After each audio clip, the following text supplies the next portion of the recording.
Hi, my name's Kelly, I'm 15 and I'm from Buffalo, New York. My Gaga story is a lot different from most people's. It's not entirely my own Gaga story. I have more to thank Gaga for than my own personal happiness and security. I've never been bullied. It'd be lying if I made up some kind of sob story about the perils of being teased, and I'm not going to do that. Instead, I'm going to tell you what really, really matters to me about Gaga.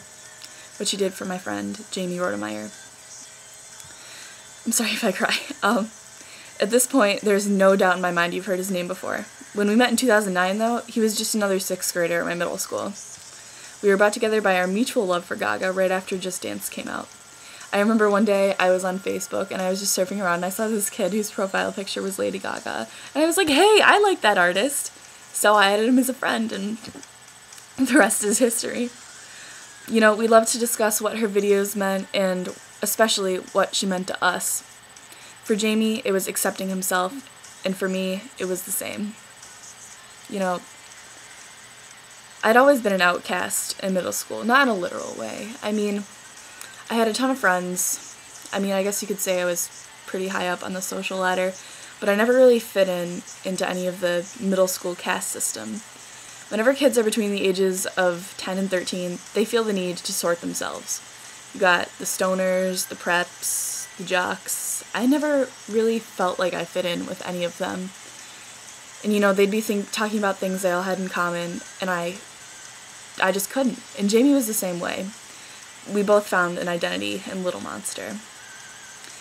You know, Gaga drew us into this network of little monsters across the world, and it's amazing how many beautiful, inspirational people live on the other side of the world, and they're some of the greatest people I've ever met. Some of my best friends I've met on the internet, and they're little monsters, and I have Gaga to thank for that. Jamie was an amazing kid. He exemplified everything Gaga said about her monsters.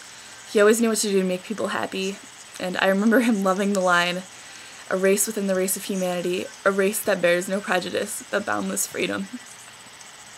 2.5 years after I became friends with Jamie, I was quoting that line in front of his high school at a memorial for him. I was looking into all of my friends' faces, you know, they loved him so much, I loved him so much. And I know all the little monsters across the world were there in spirit. And that's what's really amazing, is the bond we have. You know, people might say that's a completely cheesy and unrealistic thing, that you have a bond with someone across the world you've never met, but we really do. That ceremony was a week after it happened.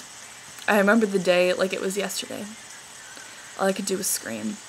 I just paced around my house and I screamed my lungs out. Because, you know, it's not something you ever think is going to happen to you or anyone close to you. You never think bullying or suicide are real until you're at your friend's funeral.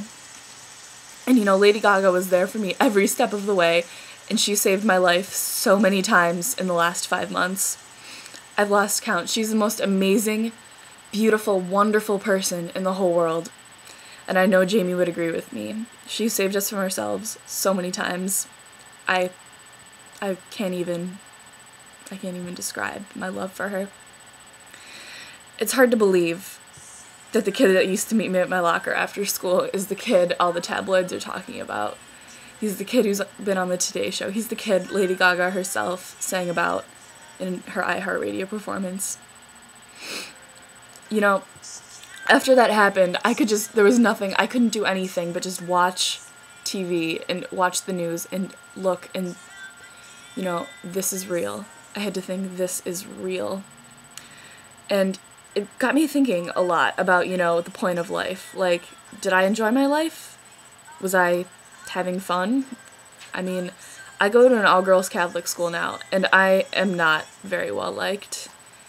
And it made me question, how easily could I just get out of this?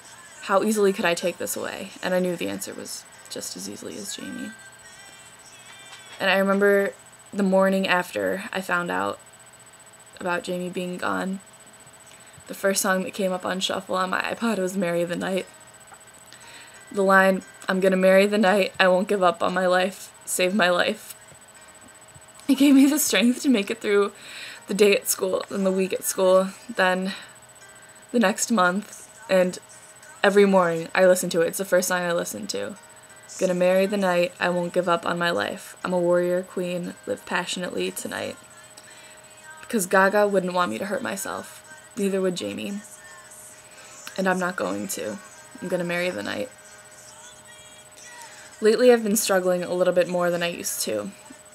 Like I said before, at my new school, I'm completely back at that state of non-belonging.